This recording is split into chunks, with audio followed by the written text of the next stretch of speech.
et la quête de la formatrice en leadership. Notre sujet aujourd'hui, c'est de comprendre la dépression et finalement de s'en sortir. Comprendre la dépression et finalement de s'en sortir. Oui, la dépression reste et demeure un sujet tabou pour beaucoup de personnes, surtout dans la communauté afro-descendante. Vous savez, nous sommes ici pour nous éduquer ensemble sur les questions qui nous concernent. Nous sommes tous concernés par ces questions de santé mentale, mais des fois, nous fermons la porte à toute information en lien avec la santé mentale parce que quand on parle de santé mentale, beaucoup de personnes entendent tout de suite folie. Beaucoup de personnes entendent tout de suite maladie mentale. Mais ce n'est pas de cela qu'il s'agit. La santé mentale est la borne positive de la maladie mentale. Quand tu prends soin de santé mentale, tu es justement en train d'éviter de tomber dans la maladie mentale. Alors, quand on te parle de santé mentale, ne te ferme pas les oreilles. Nous en avons tous besoin. Nous devons prendre soin de notre santé mentale. Aujourd'hui, peu importe ce que nous faisons, même si nous sommes seulement parents à la maison, que nous soyons leaders professionnels ou quoi que ce soit, nous avons besoin plus que jamais de prendre soin de notre santé mentale. Nous vivons dans un monde où tout va vite en ce moment. Nous vivons dans un monde où nous sommes sursollicités. Nous touchons à tout. Nous faisons un peu de tout. Nous avons des sollicitations à gauche, à droite. Nous sommes remplis d'informations dans ce monde d'aujourd'hui. En tout cas, tout le buffet est établi pour nous exposer au risque de surcharge mentale. C'est à peine que les gens dorment encore leurs 8 heures de sommeil. C'est à peine qu'on voit une personne qui est focalisée sur une seule activité et ne fait que ça. Nous sommes comme au carrefour de beaucoup de choses et nous sommes sursollicités le plus souvent. Et dans ce contexte que nous venons de planter, il est plus que jamais important de considérer la prise en charge personnelle au niveau de sa santé mentale. Il est de plus en plus urgent même de prendre soin de sa santé mentale. Dans les derniers jours, j'ai observé beaucoup d'encre et de salive sur Facebook au sujet de la dépression. Puis je me suis dit, comment est-ce que je peux contribuer pour aider les personnes à comprendre cette question de la dépression et surtout à s'en sortir, n'est-ce pas? Surtout à s'en sortir. Fait que nous sommes là aujourd'hui pour explorer cette question de santé mentale qu'est la dépression. Nous allons explorer cette question. D'abord, définissons la thématique. Qu'est-ce que la dépression? On va aller chercher ce mot-clé. Qu'est-ce que la dépression en tant que telle? La dépression est tout simplement un état de souffrance psychologique. Donc, ce n'est pas une maladie qu'on voit, c'est-à-dire, c'est pas comme un bras cassé, c'est pas comme un pied cassé que tu vas marcher en boitant et tout le monde va savoir que, voilà, tu t'es cassé le pied. Mais la dépression, elle, c'est plus une souffrance psychologique dans, dans laquelle une personne ressent de façon durable et répétée une tristesse profonde. La joie quitte la personne vit une perte d'énergie, une diminution de l'envie de vivre et d'agir pour certaines personnes. Oui, pour certaines personnes, c'est vraiment l'envie d'agir. Les choses que tu faisais hier avec enthousiasme, c'est comme si ça ne te dit plus rien. Tu perds ton entrain. Pour d'autres personnes, ça peut aller jusqu'à la perte de l'envie de vivre. Et la personne a du mal à trouver du sens. C'est comme il y a une perte de sens au travers de tout. La personne a du mal à trouver du sens, à trouver du plaisir dans ce qui l'entourait auparavant, dans ce qui la faisait pourtant triper auparavant. Donc, si tu commences à sentir, mais ces symptômes que je dénote ici n'arrivent pas en un seul jour. Ce sont des symptômes qui viennent au fur et à mesure, mais parfois, parce qu'on est tellement dans la course, on est tellement dans la sursollicitation, on ne prend pas le temps de s'écouter. On ne prend pas le temps d'être bienveillant envers soi-même. On ne prend pas le temps de prendre soin de nous-mêmes. Et les femmes les statistiques montrent que les femmes sont plus dépressives plus souvent que les hommes. Mais pourquoi les femmes? Parce que les femmes aussi, d'un autre côté, prennent soin des autres, ont tendance, sont portées à prendre soin, sont portées à regarder aux autres, à chercher à satisfaire tout le monde avant elles-mêmes. La plupart des femmes sont comme ça. C'est vraiment ce qu'on appelle en anglais du caring. Donc, c'est-à-dire cette tendance qu'a la femme de prendre soin en tant que mère naturellement. Ça fait qu'elle est portée à se donner 100% pour toutes sortes de causes, pour toutes sortes de personnes, tout en s'oubliant soi-même. Mais le problème est justement sur cette question de s'oublier soi-même. À quel point est-ce que tu prends soin de toi? À quel point est-ce que tu introduis dans ton agenda ce qui te fait du bien? À quel point est-ce que tu inclus dans ta journée ta propre personne? À quel point est-ce que tu prends du temps pour te chouchouter comme personne? Je vais te donner un punchline en partant. Le grand objectif que tu veux accomplir là, tu ne le feras pas sans toi. Tu es ton premier outil pour accomplir quoi que ce soit de grand que tu veux accomplir dans ta vie. Et si tu as compris ça, que tu es ton premier outil, je pense que la sagesse veut que chaque personne prenne soin de ses outils de travail. La sagesse veut que chaque personne prenne soin de ses outils. Après avoir expliqué ce que c'est que la dépression, j'aimerais tout simplement vous dire que sortir de la dépression est possible. Mais il y a un préalable. Il y a des préalables pour sortir de la dépression. Et sortir de la dépression n'est pas comme un événement. Ce n'est pas comme si on clique le doigt et on sort de là. Il y a des personnes qui peuvent vivre complètement une vie dépressive. C'est-à-dire toute une vie dépressive. Ça veut dire que pour sortir aussi de la dépression, ce n'est pas comme un clic de doigt. C'est pas comme on avale un comprimé et soudain, waouh, les maux de tête ont disparu. Non, c'est pas ça. Sortir de la dépression obéit à un chemin de restauration, un chemin de reconstruction. Ce n'est pas un sprint d'un matin, ce n'est pas un sprint de 30 minutes. On s'efforce, on le fait et voilà, et bye la dépression. Non, c'est un peu plus que ça.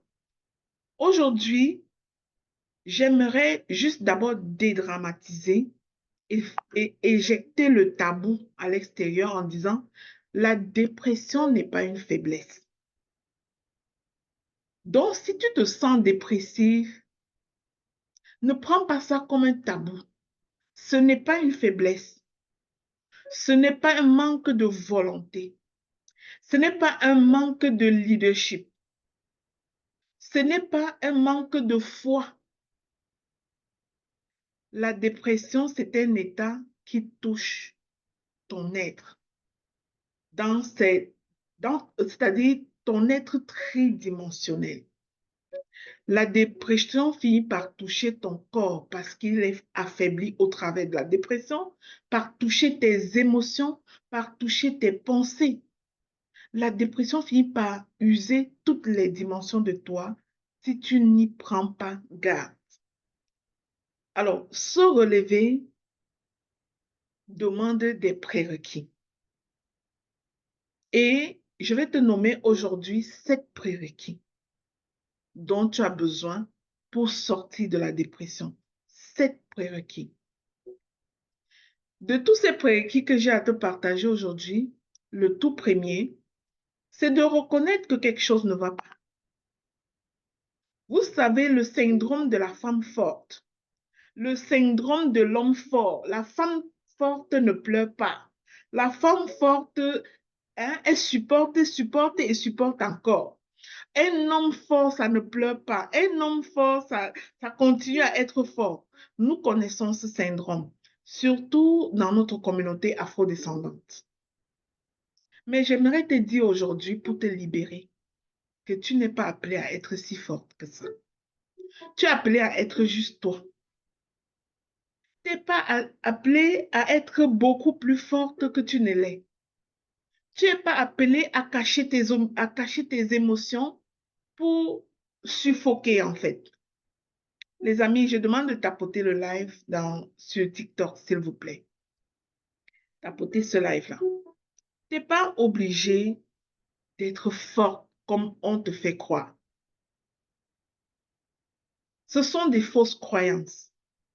Tu n'es pas obligé d'être cet homme qui ravale ses émotions, tout le temps pour demeurer fort. Et j'aimerais vous poser une question. Avez-vous déjà remarqué que ceux qui sont abattus par la dépression font l'effort de paraître en public? Avez-vous déjà remarqué ça? Ça dit, tu sais à quel point tu te couches la nuit et tu ne dors pas. Tu sais à quel point tu te sens mal. Mais le matin, c'est comme si tu portes un manteau de souris sur ton visage pour paraître forte, pour paraître heureuse, pour paraître bien devant tout le monde. Moi, j'aimerais attirer notre attention là-dessus. Tu n'as pas à être si fort comme on te laisse croire. Quand ça va mal, premier point, reconnais ce que tu traverses. Premier prérequis, reconnais ce que tu traverses. Vous savez, on ne solutionne pas un problème qu'on nie.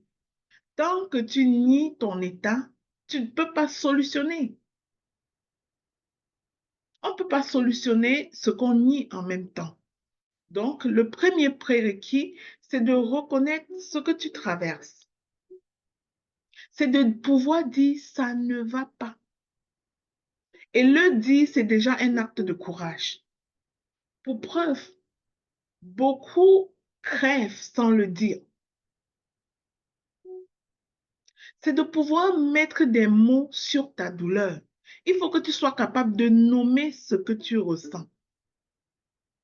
Et ce n'est que parce que tu as déjà nommé ce que tu ressens que tu peux commencer maintenant à regarder comment te sortir de là. Oui, bonjour à vous sur TikTok. Nous parlons de la dépression aujourd'hui. Notre souhait, c'est que nous comprenions ce que c'est que la dépression pour pouvoir nous sortir de là. La deuxième chose qui est un prérequis, c'est de ne pas rester seul. Vous savez, une personne dépressive est tentée de se retirer, est tentée d'être seule, est tentée de demeurer sur son lit. Le lit devient l'ami de la personne dépressive. La personne veut rester sur son lit, la personne ne veut rien faire, la personne n'a le goût de rien faire. Mais plus tu obéis à cette tendance à rester seul, plus ta dépression va prendre de l'ampleur.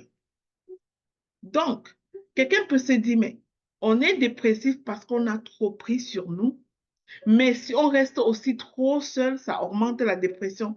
C'est vraiment bizarre, mais c'est ça en fait. La dépression, c'est l'extrême. Et c'est l'extrême de la surcharge mentale. Et être isolé, c'est-à-dire si tu te caches sous le mot bienveillance pour t'isoler en état de dépression, tu ne t'aides pas non plus. C'est plus de rechercher l'équilibre. Quand tu tombes dans cet état-là, il faut penser à un certain équilibre. Maintenant, ne pas rester seul alors que tu es déjà dépressif, ce n'est pas continuer à faire tes activités. Ne pas rester seul, c'est d'aller vers ceux qui peuvent t'aider en ce moment pour te sortir de là. Donc, quand je dis de ne pas rester seul, de ne pas t'enfermer, je ne suis pas en train de dire continue à faire ce qui t'a rendu malade. Ce n'est pas ce que je dis. Mais tu dois changer, tu dois savoir t'entourer des personnes qui peuvent t'aider à te sortir de là. Ça peut être des personnes de confiance, tout simplement, comme un ami, comme un membre de ta famille. Ça peut être un professionnel de la santé psychosociale ou bien de la santé physique même, comme un médecin, un psychologue, une intervenante psychosociale, un psychothérapeute. Tu peux rencontrer une de ces personnes. Ne reste pas seul. Ça, c'est une clé très importante. Plus tu vas rester dans l'isolement, plus la dépression va s'aggraver. Une personne dépressive qui choisit l'isolement peut finir par entendre des pensées qui la poussent toujours à faire de plus en plus mal contre soi-même.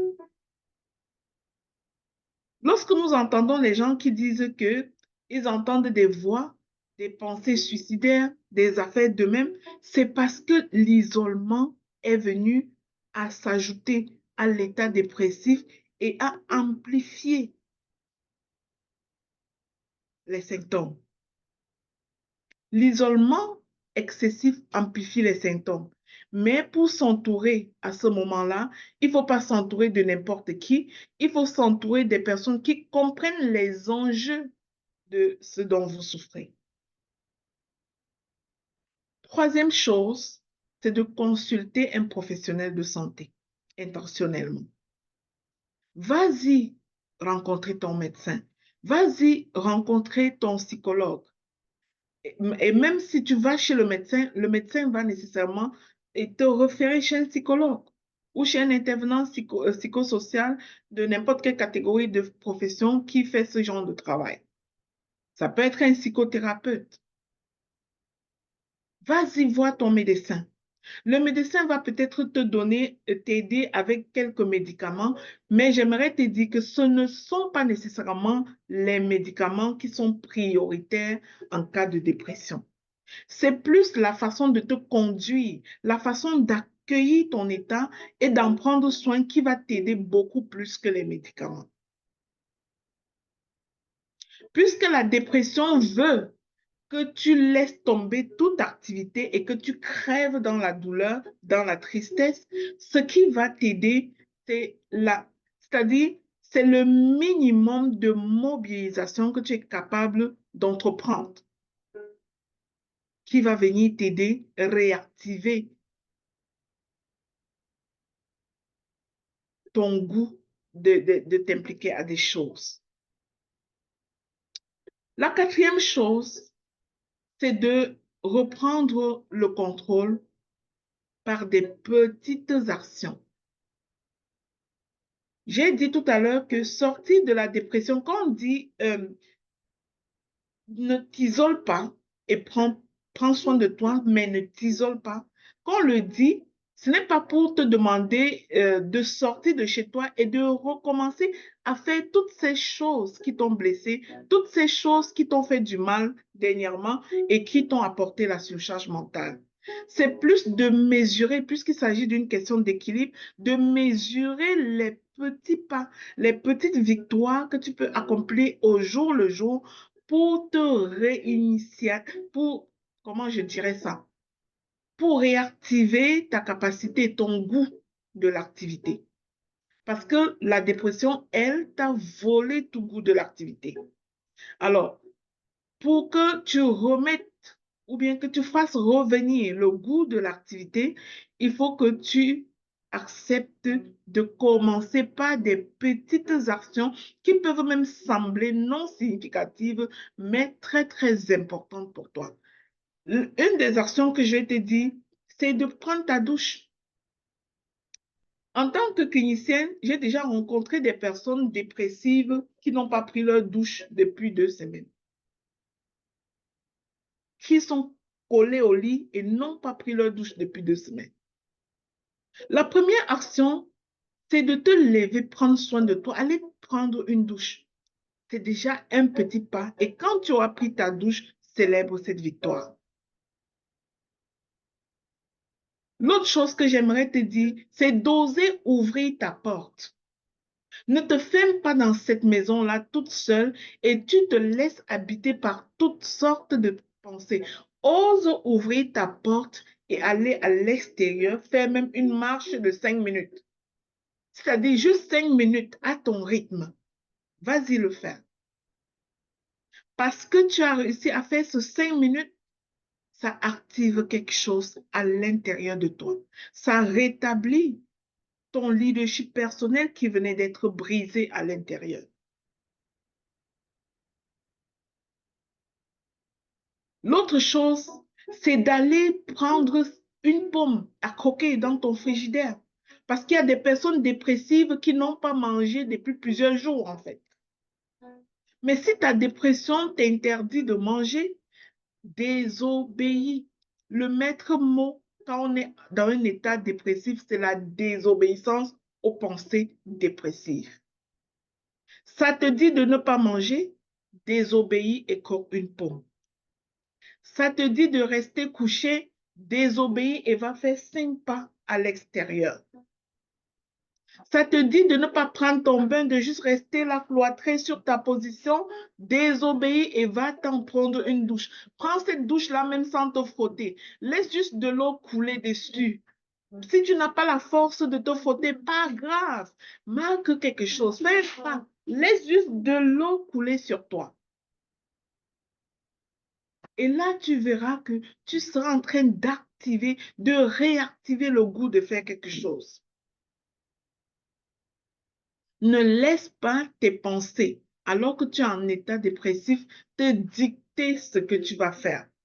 C'est le moment plus que jamais d'être intentionnel, mais intentionnel sur de très petites choses bien mesurées. Parce que si tu forces, tu ne t'aides pas non plus. L'autre chose, c'est de réapprendre à écouter ton corps. Réapprendre à écouter ton corps. Très souvent, nous ne nous écoutons pas.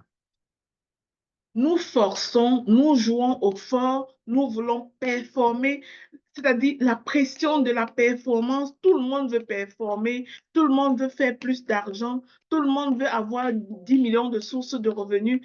Oui, tout ça est bon, mais pas au prix de ta vie. Tout ça est bon, mais pas au prix de ta vie. Ces résultats que tu veux accomplir, souviens-toi que ça prend toi pour l'accomplir. Mais si tu te perds en chemin, c'est qui va accomplir ces résultats? Alors, ton temps de sommeil, c'est un indicateur important dont tu dois prendre soin. Ton temps de sommeil est un indicateur très, très important.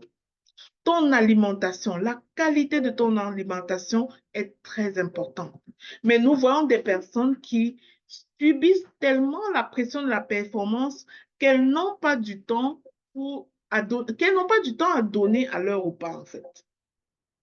Elles n'ont pas du temps à donner à leur repas. Aller prendre une marche est capital. Si tu peux aller au-delà de la marche et faire vraiment une séance de sport de 30 minutes, c'est capital. Si tu en es capable, c'est capital. Donc, c'est à force de négliger ces choses qui sont de l'ordre de la bienveillance à soi qu'on tombe dans la dépression. Parce que je vous ai souvent parlé de la balance. Vous savez, ce genre de balance qui a 2 assiettes, comme ça. Généralement, si vous voulez acheter 1 kilo de viande, le boucher met le kilo de viande dans une assiette. Mais quand il met le kilo de viande dans une assiette, s'il ne met rien dans l'autre assiette, bah, la balance, ça fait ça. Pour que la balance soit équilibrée, il faut que l'assiette de gauche ici, qui ait un poids qui vient faire l'équilibre et puis on pourra voir la balance équilibrée. Notre vie avec la surcharge mentale, c'est une chose, c'est comme une balance. Il y a une assiette des choses, des il faut, moi je les appelle les il faut, et une assiette de ce qui me fait du bien. Mais ce qui se passe dans notre vie, c'est qu'on passe le temps à remplir l'assiette de il faut.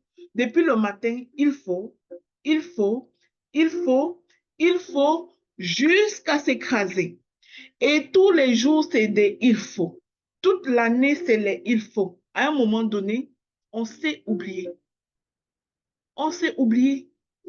Et quand on vient de perdre cet équilibre, ce qu'on appelle surcharge mentale, c'est cette caisse des il faut qui a pesé jusqu'à ce que ça t'écrase.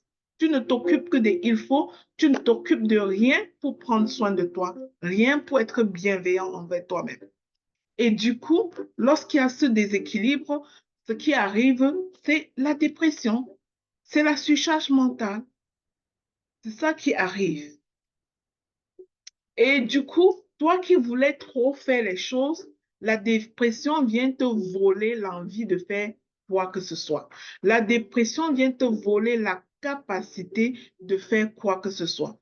Tu n'as pas écouté ton corps a certainement crié, ton corps a certainement allumé des alarmes, tu as certainement remarqué que tu somnoles même au volant, tu as certainement remarqué que les gens sont autour de toi, on te parle et tu as complètement perdu. Là, tu souffres du trouble d'inattention à un moment donné.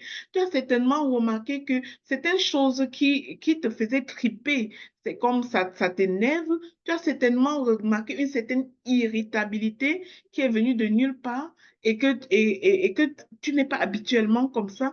Mais ces petits alarmes, quand ça arrive, le poids de l'activisme, le poids de, c'est-à-dire la pression de la performance nous maintient allumés à la performance et on oublie de regarder à l'outil principal qui est nous-mêmes. On oublie de prendre soin de l'outil principal qui est nous-mêmes.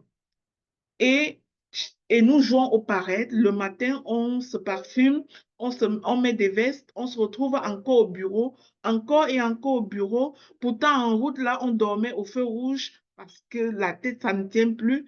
Et au bureau, on ouvre sa caméra, on a une veste et on fait le pareil. Non, nous devons prendre soin de notre santé mentale, surtout comme entrepreneur, surtout comme leader. Après avoir appris à réécouter ton corps, il est important d'observer et questionner tes pensées. La dépression, tu dois le savoir, déforme ta perception. Quand la dépression arrive, tu commences à sentir comme si tu n'es pas assez. Tu dois commencer à sentir comme si tu n'es jamais assez. Tu deviens un peu plus exigeant avec toi. Tu te sens un peu nul. Tu crois que ça ne changera jamais. Tu sens que tout pèse. Tu sens de l'irritabilité. Mais à ce moment-là, tu dois commencer à voir ça comme une alerte. Si habituellement ta perception de toi n'est pas ainsi et que soudain, ça vient de nulle part, tu commences à avoir une mauvaise perception de toi, il faut que ce soit une alerte.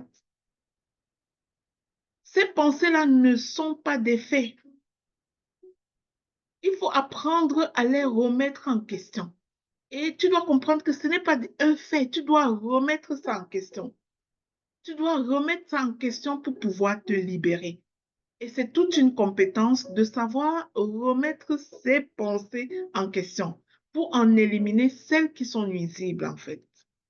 Et redonner vie aux pensées dont nous avons véritablement besoin. La septième chose que j'avais à te proposer aujourd'hui, c'est de redonner du sens et pas de la pression. Donc, ce n'est pas de retomber dans la pression de toutes sortes de choses, mais de redonner du sens. Quand tu es dépressif, ce n'est pas le moment d'être performant. Non, ce n'est pas le moment de t'attacher à la performance, à l'excellence. Quand tu es dépressif, ce n'est pas le moment. Mais c'est le moment de te reconnecter au minimum de choses possibles que tu puisses faire. C'est le moment de te reconnecter au minimum de choses possibles que tu puisses faire dans le sens de te faire du bien.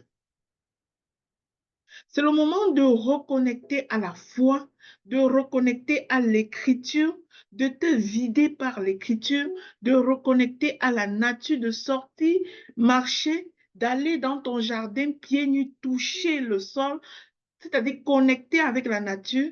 C'est le moment d'arrêter de regarder à ton nombril, d'arrêter de regarder à toi comme la personne qui souffre le plus au monde et de commencer à regarder autour de toi pour pouvoir apprécier tes privilèges.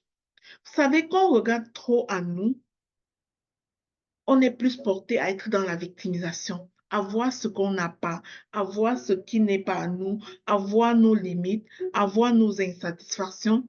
Mais quand on commence à regarder un peu au-delà de nous, on se rend compte que nous sommes bien meilleurs, en fait, que d'autres personnes.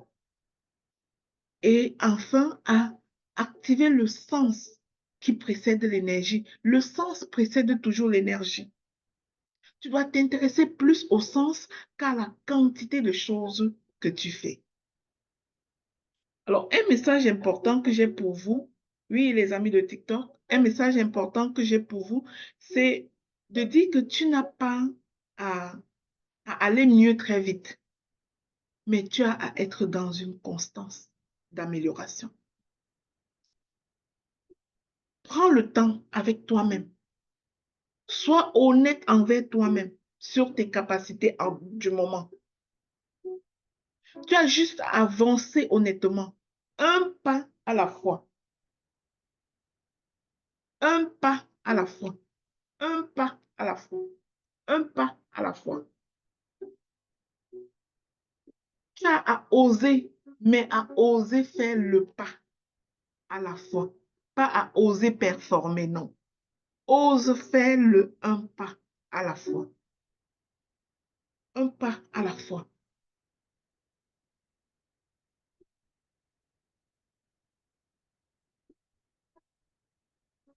Et si aujourd'hui, tu ressens tous les symptômes de dépression, tu ressens un ou deux de ces symptômes, je t'invite à prendre cela au sérieux parce que ta vie mérite d'être vécue. Prends ça au sérieux, prends soin de ta santé mentale. J'ai un livre particulier que je dois te recommander pour, pour que tu ailles apprendre en profondeur sur les symptômes de la dépression, comment ça se manifeste. C'est un livre écrit par une personne afrodescendante qui a vécu la dépression à la manière dont chacun de nous vit et nie, honnête, et nie le plus souvent. Donc, je vais te demander d'acheter sur Amazon ou bien si tu es en Afrique, tu commandes à travers Dr. Dorian le livre les 12 clés pour sortir de la dépression. Les 12 clés pour sortir de la dépression de Dr. Dorian.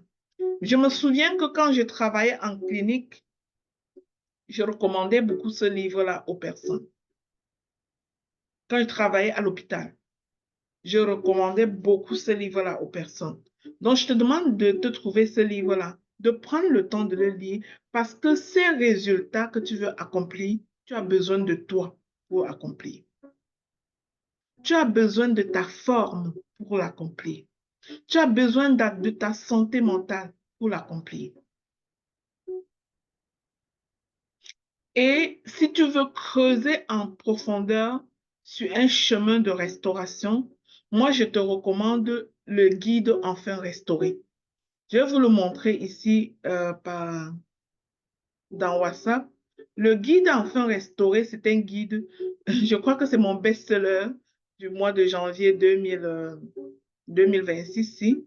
Hier, je pouvais voir sur Amazon beaucoup de pièces de ce livre-là vendues dans ce mois de janvier. Si tu crois que tu traverses des moments de souffrance psychologique et que tu veux emprunter un chemin de restauration éprouvé, je te commande ce guide-là. Je vais chercher, je vais chercher le lien et je vais te le montrer. Donne-moi un instant. Je pouvais regarder mon rapport. Voilà, je vais te montrer celui-ci déjà. Celui dont j'ai parlé en premier, les 12 clés. Je te montre celui-là. Ici sur Zoom, tu peux le voir. 12 clés pour sortir de la dépression, du surménage et du burn-out en tant que jeune entrepreneur. Donc, je vous recommande fortement ce livre-là. Et le guide enfin restauré. Le guide enfin restauré, c'est en même temps, donc c'est-à-dire, c'est un livre qui ne va pas te faire seulement sortir de la dépression, mais c'est un chemin qui va te faire te restaurer complètement, y compris des blessures émotionnelles. Le guide enfin restauré, je vais te le montrer. J'espère pouvoir le trouver rapidement. Ah oui, Docteur Dorian a mis le lien ici dans le chat. Si j'ouvre le lien, tu vas pouvoir voir son image. Je vais aller regarder. Je voudrais vous montrer l'image du guide enfin restauré. Ce sont des outils puissants pour sortir complètement de la dépression. N'attendons pas de crever, les amis, et ne nions surtout pas notre état.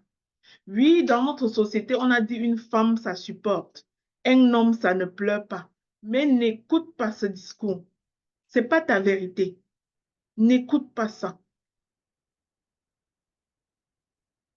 Je vais te montrer à quoi ressemble le guide enfin restauré. Quand tu seras sur Amazon, tu vas pouvoir le reconnaître. Si tu es au Canada et que tu veux le prendre à mon bureau, vous savez, mon bureau, je suis au 1660 rue Papineau à Saint-Hyacinthe au Québec. Si vous venez au bureau, vous pouvez prendre ça au bureau. Mais voilà le guide enfin restauré. Prenez ce guide-là et osez votre restauration. Nous avons besoin de nous-mêmes, de notre corps, de notre être tout entier pour accomplir tout ce que nous voulons accomplir. Maintenant, après t'avoir partagé tout ceci, je vais aborder finalement la dépression chez un leader et t'apporter une solution sous le regard du leadership. La deuxième partie de mon message, c'est donc comment sortir de la dépression grâce au leadership. J'aimerais te dire que sortir de la dépression grâce au leadership, ce n'est pas se motiver de force pour faire plein de choses, pour suivre plein de personnes, pour influencer plein de personnes. Non, je parle du leadership personnel, le leadership de soi. C'est reprendre progressivement la gouvernance de ta propre vie et non la gouvernance des autres. C'est reprendre cette gouvernance avec douceur, mais surtout avec structure et sens. Et ça, c'est la particularité du leadership. Nous devons d'abord comprendre que la dépression est une perte de leadership intérieur, est une perte de ta capacité à te gérer, de ta capacité à te gouverner. Et c'est encore à toi de restaurer cela à l'intérieur de toi, stratégiquement. La dépression n'est pas un manque de volonté, je l'avais nommé tout à l'heure. Ce n'est pas un manque de volonté, ce n'est pas un manque de foi. C'est plus de la fatigue du commandement intérieur. C'est plus de l'épuisement intérieur. Tu sens que tu n'as plus d'élan. Tu sens que ta vision devient terne. Tu sens que tu n'as plus de direction claire. Ça, c'est comme ça que ça se manifeste pour un leader. Le leadership commence par se conduire soi-même. On le sait, avant de conduire qui que ce soit ou quoi que ce soit d'autre. Avant de conduire tout projet ou toute personne, le leader doit d'abord se conduire soi-même. Et on le sait qu'en état dépressif, on ne se conduit pas bien soi-même. Non, c'est même ce qu'on a perdu en fait dans un état dépressif, sa capacité à se conduire soi-même. Alors, la première chose pour que le leadership t'aide à sortir de la dépression, c'est de reprendre la première fonction du leader. C'est de reconsidérer la première fonction du leader qui est de décider, même petit, mais cette fois-là, décider pour soi. Décider pour soi. Parce que quand tu es dépressif, ton corps, tout ton être est en train de te dire exactement le contraire de ce qu'il faut pour toi. Ça te dit de rester cloîtré au lit du matin au soir. Ça te dit de ne pas manger, de ne pas bouger. Tout ce qui t'intéressait ne t'intéresse plus. Tout ton corps est en train de te dire ça. Mais la compétence élémentaire d'un leader, c'est de décider. Alors, je te demande de décider, d'utiliser, de faire usage de cette compétence, mais cette fois-là, pas décider pour influencer les autres, pour ce que le leadership est, mais décider pour t'influencer toi-même. Nous savons que la dépression fige, alors que le leadership nous remet en mouvement. Mais la question, c'est de la mesure. Il faut mesurer le niveau de mouvement dans lequel on veut s'engager pour sortir de la dépression. Il n'est pas question de prendre des grandes décisions. Il n'est pas question de faire des grandes choses, de performer, mais il est question de prendre des micro-décisions quotidiennes. L'exemple que je peux te donner, c'est de te lever à une heure fixe. De te dire, oui, je vais me coucher à telle heure, mais à telle heure, je vais me lever. C'est-à-dire, à cette heure-là, peu importe comment tu te sens, tu sors de ce lit. Tu sais que tu t'es donné 8 heures de sommeil, tu étais couché, tu sors de ce lit, intentionnellement. Ça, c'est la petite décision que tu peux prendre. Sortir du lit. Autre décision, je vous l'ai nommé tantôt, aller prendre ta douche. Des petites décisions pour toi. Aller marcher 10 minutes, 5 minutes dehors. Des petites décisions pour toi. Prendre ton cahier, prendre ton journal, ton carnet de gratitude et essayer de dire merci pour quelque chose. Écris une phrase dans ton carnet de gratitude. Carnet de gratitude. Si tu n'en as pas, il y a celui-ci de la marque Lina Arroba. Tu peux l'acheter, celui-là, tu peux l'utiliser. Il est tellement bien fait pour te permettre de t'auto-évaluer lorsque tu viens faire des suivis pour restauration en clinique, je te donne ce carnet. Donc, tu peux aller dans ce carnet chaque jour, au jour le jour, et tu marques la petite chose pour laquelle tu es en gratitude. Tu t'écris une phrase. Chaque décision, même minuscule pour un leader qui veut reprendre le pouvoir, est importante. Ça te redonne de la dignité intérieure. L'autre chose qui appartient au leadership, qui est une compétence de leadership, c'est de restaurer ta vision. Nous savons que la dépression ternit ta vision. Parce que tu n'as plus le goût de rien. Ça veut dire qu'il n'y a plus de vision qui t'anime.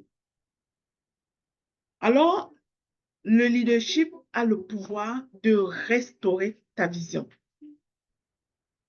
Pourquoi le leadership peut y arriver? Parce qu'un leader vit pour un pourquoi. Le leader vit pour un pourquoi. Le leader, c'est quelqu'un qui se lève pour une cause. Le leader, c'est quelqu'un qui a un pourquoi qui le conduit à chaque jour et lui donne raison de faire ce qu'il fait.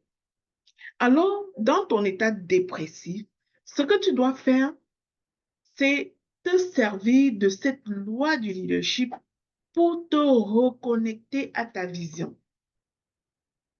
La dépression rétrécit ton horizon et recentre ton regard sur tes douleurs, sur tes souffrances, sur le dégoût, sur le non-sens.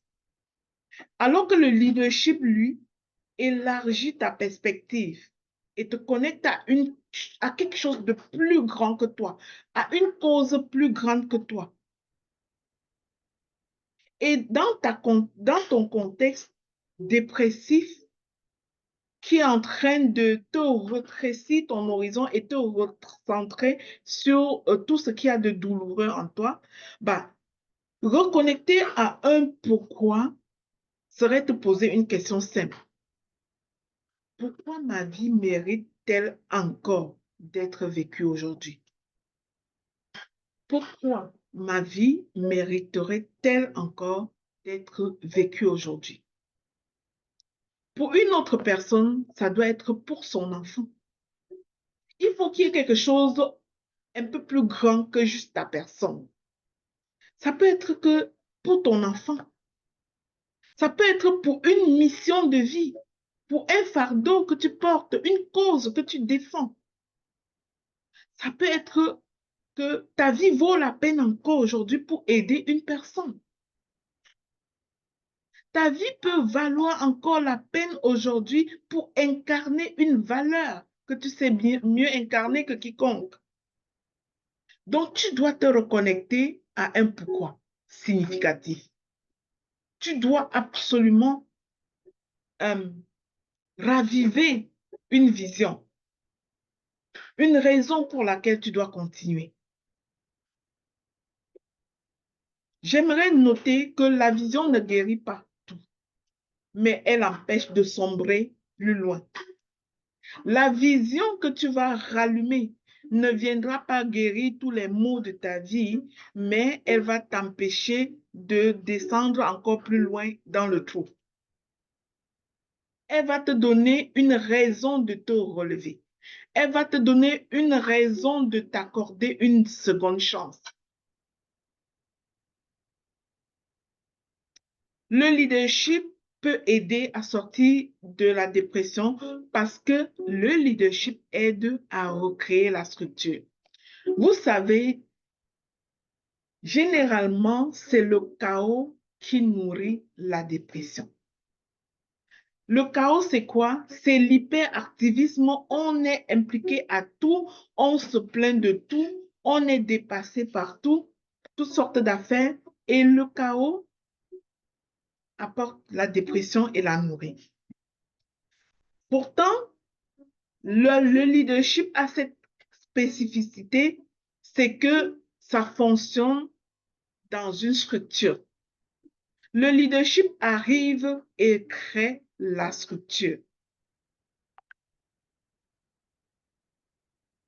Alors, pour créer cela, pour profiter de cette compétence du leadership, alors que tu es en état dépressif, crée une routine simple. Vous savez que la discipline, les routines, c'est de l'ordre, ce sont des outils de leadership en fait. Crée une routine simple. Une routine, c'est très simple. La routine très simple, ça peut être, je me lève, je prends ma douche, j'enfile ma tenue de sport et je vais prendre un peu de soleil au parc. Ça peut être ça, une routine simple. Je veux que tu observes que je n'ai pas dit que tu pars au travail. Je n'ai pas dit que tu refais toutes ces choses-là qui t'ont surchargé. J'ai dit que tu enfiles ta belle tenue de sport et tu pars prendre un peu de soleil au parc après avoir marché 5 minutes, après avoir marché 10 minutes. En tout cas, le plus que tu peux te permettre dans ton énergie du moment. Crée une routine simple matin et soir. De faire quelque chose qui te plaît, qui te nourrit. De méditer un tout petit peu. D'écrire un tout petit peu. Mais à ce moment-là, évite d'écrire pour te plaindre, pour raconter tes douleurs. Écris pour raconter ta gratitude. Nous avons tous quelque chose pour lequel nous pouvons être en gratitude dans la vie. Écris pour raconter que cette air que tu respires, tu es en gratitude pour ça. Écris pour raconter que le toit sous lequel tu es en gratitude pour ça. Oui, il y a beaucoup de choses qui ne fonctionnent pas dans ta vie. Il y a beaucoup de choses dont tu as besoin, c'est vrai. Il y a beaucoup de choses qui manquent. Mais pour l'instant, tu es sous un toit. Pour l'instant, tu respires. Pour l'instant, je ne sais pas, tu as un enfant. Tu as un époux, tu as, je ne sais pas, tu as quelque chose pour laquelle tu dois dire merci en fait. Connecte-toi à ces choses et aie une petite routine pour compléter ton carnet de gratitude. Plus tu vas écrire ces choses positives par esprit de gratitude, plus tu vas rallumer ta flamme intérieure et ton pouvoir intérieur. Choisis d'utiliser un agenda. Pas un agenda qui te permet, en état dépressif, pas un agenda qui te permet une fois de plus de remplir 50 choses à faire, mais un planificateur stratégique guidé, créé en contexte de thérapie, qui te limite à 3 priorités par jour. Qui te limite à 3 priorités par jour. Tu n'as pas à faire plus que 3 choses. Choisis-toi 1 à 3 priorités, des petites choses qui vont te permettre de te réentraîner à nouveau et te donner la chance d'être à nouveau actif, de reprendre du pouvoir sur ta vie. Si tu n'as pas un tel outil, tu peux le trouver sur Amazon, planificateur stratégique guidé. C'est moi l'auteur. La structure sécurise le cerveau émotionnel et diminue l'anxiété. Vous savez, le niveau d'anxiété est énorme pendant la période de dépression. À l'hôpital, on parle des symptômes anxio-dépressifs. Parce que oui, l'anxiété, c'est l'épouse de la dépression. Les deux marchent ensemble. On parle des symptômes anxio-dépressifs. Et pour que tu baisses ce niveau d'anxiété, il faut que tu miniaturises tes priorités. Tu n'as pas à te tenir de longues listes. Aie un agenda, tiens-toi à ce que tu as priorisé, sois satisfait du peu que tu as priorisé, mais n'aie pas n'importe quel agenda dans cette circonstance. Aie un planificateur stratégique guidé qui t'oblige à te contenter du peu, dans le but de te redonner du pouvoir. L'autre chose qui est super, mais alors super important et qui est un principe clé du leadership, c'est de changer d'environnement. Aucun leader ne devrait rester longtemps dans un environnement qui l'éteint. Tu dois être capable d'apprécier cet environnement dans lequel tu évolues. Et si c'est un environnement qui t'éteint, tu dois sortir de là. Tu ne peux pas demeurer dans un environnement qui t'éteint complètement. L'isolement prolongé égale danger. Relation toxique égale aggravation dans un contexte dépressif. Solitude silencieuse égale fatigue profonde et risque de laisser les pensées nuisibles t'envahir.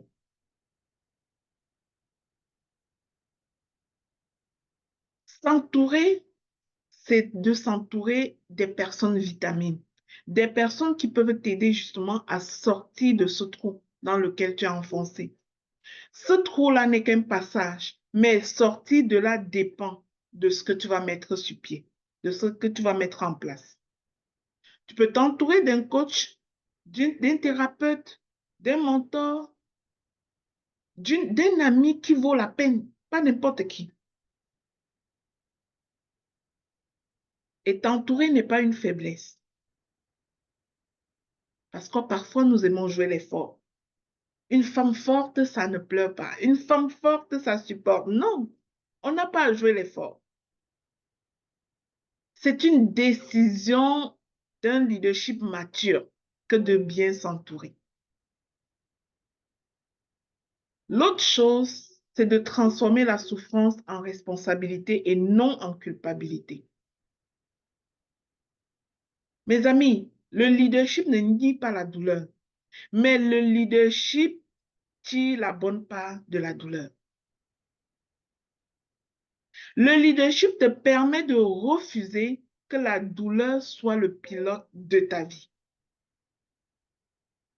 Je te demande de déclarer que je ne contrôle pas tout ce que j'ai vécu, mais je peux décider de ce que j'en fais. Oui, tu ne contrôles pas tout ce que tu as vécu, mais tu peux décider de ce que tu en fais en ce moment. Il est important d'observer que autour de nous, et il y a beaucoup de témoignages, beaucoup de leaders sont nés après une traversée des périodes difficiles. Beaucoup de leaders sont nés après une traversée dépressive complètement. Pas avant. Parce que pour être aussi leader et porter véritablement une cause, plutôt qu'autrement, on goûte à la cause. On goûte à la douleur de ceux qu'on va aider demain. Alors, j'aimerais te dire, et si tu es un leader croyant, intègre la dimension spirituelle pour sortir de la dépression. Il faut que tu comprennes que la dépression n'épargne pas les chrétiens. C'est à l'église même, là-bas, qu'on trouve les dépressifs. La dépression n'est pas un manque de foi seulement, hein. Parfois, ce sont les signes d'une âme épuisée qui a trop porté seule. Et à ce moment-là, te reconnecter à Dieu, revenir à l'intimité avec Dieu, ça signifie pour toi déposer le fardeau. Déposer le fardeau de ce qui t'éprouve. Ça ne signifie pas de prouver que tu es capable, tu es fort. Non, c'est de déposer les fardeaux. Alors, en bout de ligne, ce que je te dirais pour terminer, c'est que le leadership peut t'aider à sortir de la dépression parce qu'il te redonne le pouvoir d'action, même si c'est sur les petites choses pour t'entraîner. Le leadership restaure ta vision. La vision, c'est un outil central pour les leaders. Le leadership recrée la structure. Le leadership te reconnecte au sens, à la responsabilité. Et le leadership te permet de mieux t'entourer intentionnellement, de briser l'isolement qui aurait pu tout simplement aggraver ton état dépressif. Ça, c'est ce que j'avais pour vous aujourd'hui. Merci à vous sur TikTok. Merci d'avoir suivi ce live, notre école de mercredi aujourd'hui. On a pensé à notre santé mentale. Il est important que nous prenions soin de nous. Comme entrepreneurs, comme parents, comme personnes, nous devons prendre soin de notre santé mentale. Davantage, nous, les personnes de la communauté afrodescendante, nous devons arrêter de croire que c'est une histoire des autres. Pour commencer à nous occuper nous-mêmes de notre santé mentale. C'est tout ce que j'avais pour vous aujourd'hui. Je vais vous laisser un temps de parole pour que vous me dites avec quoi vous repartez. Est-ce que vous avez appris quelque chose? Avec quoi vous repartez aujourd'hui? Est-ce que vous avez été sensibilisé au sujet de votre santé mentale, de la bienveillance à soi? Et tu repars avec quoi aujourd'hui? Que Dieu vous bénisse. Bonsoir tout le monde, bonsoir maman. Je ne sais pas si je peux parler. Je ne vois Est-ce que même pas où. c'est Liliane? Oui maman, c'est moi. Oh my goodness! Ça va bien, Liliane? J'ai Ça va pensé bien à toi maman. hier, justement. Comment vas-tu?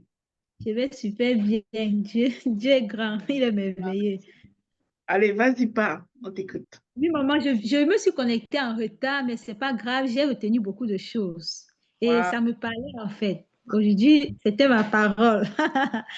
D'accord, je me suis connectée au niveau où on disait euh, prendre les décisions pour sortir de la dépression.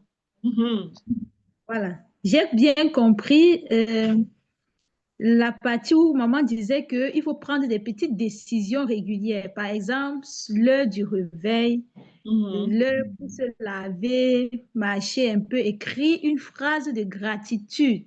mhm. Et donc, en tout cas, les heures matin et soir, essayer de respecter ces horaires-là. Oui, tout à fait. Oui, restaurer également sa vision. Parce Mhm. que maman a dit, en faisant cela, on doit restaurer, ça nous permet de restaurer notre vision parce que le leader, un leader lève, un leader se lève, il se lève toujours avec un pourquoi. Tout à fait. Avec un pourquoi. Et ce pourquoi-là, ça peut être, si on se pose la question aujourd'hui, par exemple, selon ce que maman a dit, on se pose une question de demander pourquoi ma vie mériterait d'être encore, pourquoi ma vie mériterait d'être encore en vie Vécu aujourd'hui. aujourd'hui. Vécu Mhm. aujourd'hui, exactement. Ça, c'est Mhm. une question que dès que quelqu'un qui est dépressé se pose, il se lève en fait. Donc, il comprend que même s'il n'a pas l'argent, même s'il a tout perdu, au moins il a sa vie. Mhm. Tout Bon, à fait. une autre chose, ça peut être par rapport à tes enfants. Peut-être comme moi qui ne vis pas avec mes enfants, je dis, mais pourquoi je dois rester là? Quand je regarde les enfants, peu importe l'heure, je me lève. Peu Mhm. importe l'heure, quand je pense à eux, je me lève. Même si je fais quoi, je me lève. Je suis capable de veiller 24 sur 24 parce que je dis, il faut que je fasse ceci pour garantir l'avenir, la sécurité des enfants. Donc, Absolument. une raison aussi pour laquelle tu dois continuer. Donc, ça fait partie des raisons que le leader doit se lever et continuer dans les moments de dépression. J'ai également compris une autre chose, sortir de l'environnement qui t'empêche d'avancer. My Absolument. God. L'environnement qui t'a conduit à la dépression, c'est pas là que tu vas guérir. Ah, d'accord, très bien. S'entourer d'un coach, des mentors. Ah, ça, là, pour ceux qui ne connaissent pas, entourez-vous. Vraiment, c'est magnifique. C'est ça qui m'a sauvé, moi, personnellement. C'est mon témoignage. Mhm. Donc, maman dit à un moment qu'il faut aussi transformer ses souffrances. Je n'ai pas bien compris la partie là. Transformer ses souffrances, je ne sais pas si c'est en avantage pour que ça nous booste davantage. Et il y a aussi une autre phrase qui m'a beaucoup plu, la déclaration. Je Mhm. déclare que je ne contrôle pas tout ce que j'ai vécu, mais je Ouais. décide de ce que je ferai dès maintenant. Voilà ce que moi En j'ai tout cas, tu as compris et je tellement pars. bien compris. Tu as tellement bien compris, ma chère. Tu as tellement bien compris. Je disais transformer ta souffrance en responsabilité, pas en culpabilité. Dans quel sens? Vous savez, je vous dis souvent qu'il y a toujours un cadeau caché derrière chaque souffrance. Et quand tu transformes ta souffrance en responsabilité et non en culpabilité ou en victimisation, bah, tu vas chercher justement ce cadeau-là. La raison pour laquelle tu es passé par ces choses-là, c'est certainement peut-être la raison qui va te transformer en leader demain. La raison pour laquelle tu as souffert telle chose est certainement la même raison pour laquelle tu dois devenir le leader pour d'autres personnes demain. Donc, c'est d'avoir ce regard-là plus positif. Et quand tu as ce regard-là plus positif, tu traverses plus facilement tes vallées parce que tu sais que quelque chose de meilleur t'attend. Voilà. Et voilà. Merci beaucoup, Liliane, pour ta participation. Tu as tellement bien résumé les leçons que tu as apprises aujourd'hui à l'école de mercredi. Applaudissons pour cette élève de mercredi. Elle est l'élève du jour. Voilà. Merci. Je vois dans le chat, quelqu'un dit, problème de connexion aujourd'hui. Bonsoir, maman Luna. Je ne fais que sortir et entrer, mais je retiens ceci. Dites-nous ce que vous retenez, si vous êtes là. OK. Oui, Carole. Comment vas-tu, Carole Bati? Content de te voir ici. Je crois que ce live-ci, il y avait, en tout cas, ceux qui sont censés être là étaient là. En tout cas, gloire à Dieu. Gloire à Dieu. OK. Je me rends compte que je vis la dépression actuellement. Bon. Mhm. En tout cas, tu as reçu les clés, ma chère. Tu as reçu les clés. Pratique ces clés-là et, et tu verras, la dépression est réelle. La dépression est réelle et il ne faut pas la négliger, d'accord? Il ne faut pas la négliger. Si tu ressens cela, il faut vraiment prendre soin de toi. Faut vraiment prendre soin de toi. Applique les clés qu'on a partagées ici. C'est pas magique ce qu'il faut faire pour sortir de la dépression, sauf que quand tu ne le sais pas, tu ne le sais pas. You don't know what you don't know. Quand tu ne le sais pas, tu peux t'éteindre avec ça. L'environnement qui m'éteint, je dois sortir automatiquement de cet environnement. Yes, Amandoua, c'est vraiment ça. OK, tu viens de te connecter, Carole, tu dois écouter le replay. D'accord, je vais vous mettre le replay dans les différents groupes et même il est sur Facebook également. Donc, il est important que nous comprenions la dépression. Il est important que nous n'ayons pas honte de la dépression. Il est important que nous sachions que notre être, notre corps est notre premier outil pour accomplir ces grandes choses que nous voulons tous accomplir. Donc, la bienveillance à soi n'est pas une option. La bienveillance à soi, c'est une nécessité absolue. Nous devons prendre soin de nous. N'oubliez pas les livres que je vous ai recommandés pour continuer le chemin, les 12 clés euh, les 12 clés pour sortir de la dépression et du burn-out, ce livre-là. Voilà, ce petit livre. Il est disponible au Cameroun. Il est disponible sur Amazon. Vous pouvez aussi aller chercher le guide Enfin restauré que je recommande aussi fortement. Le guide Enfin restauré, c'est celui-ci. C'est un chemin de restauration très pratique et très profond. Ça va vous amener beaucoup plus loin que de juste sortir d'une dépression. Ça va vous aider à sortir aussi des blessures émotionnelles. Je vous ai montré par contre d'autres outils ici. C'est que quelqu'un qui veut sortir de la dépression a besoin de savoir utiliser l'agenda. Tu as besoin de réactiver parce que tu dois réactiver ton goût de faire des choses. Et en réactivant, ce n'est pas en faisant 1 million de choses. Il faut que tu sois capable de planifier stratégiquement pour guérir, d'accord? Je vous ai montré ça, le carnet de gratitude, qui est un outil clinique qui te permet d'activer la pensée positive, qui te permet d'attirer à toi le positif et de déconnecter de la pensée nuisible qui induit la dépression. Je vous ai parlé, non, je ne vous ai pas parlé de ça. Je vous ai parlé beaucoup de bienveillance de soi. La discipline de la bienveillance ou la discipline de l'affirmation de soi, que j'appelle, c'est le chapitre 12 de ce livre. Donc, si tu lis le chapitre 12 de ce livre, tu vas changer beaucoup de choses qui peuvent te rendre dépressif. Tu vas améliorer beaucoup de choses au niveau de ton comportement. Chapitre 12 de ce livre. Le livre, c'est la pratique de l'autodiscipline au cœur de ton succès.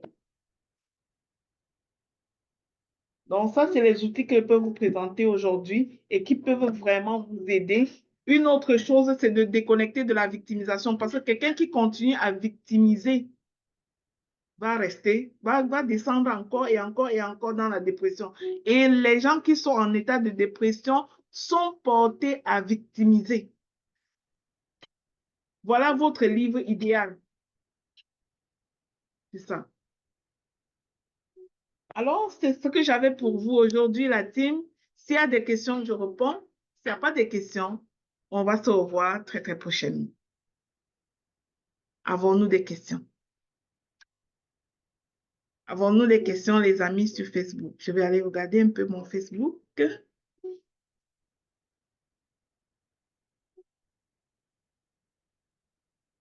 Do we have any question? Eh bien, si dans le Zoom, il n'y a pas de questions, je pense que c'est la fin du live. Que Dieu vous bénisse abondamment. Excellente journée à tous. Amen. Merci beaucoup, maman. Donne-moi des nouvelles, Viviane. Ah oui, je pensais que ça devait être... Non, viens me donner des nouvelles dans Zoom, pas ici, Viviane. Bien dans, sûr, dans WhatsApp. exact, c'est ça, maman, c'est ça. Allez, bye bye.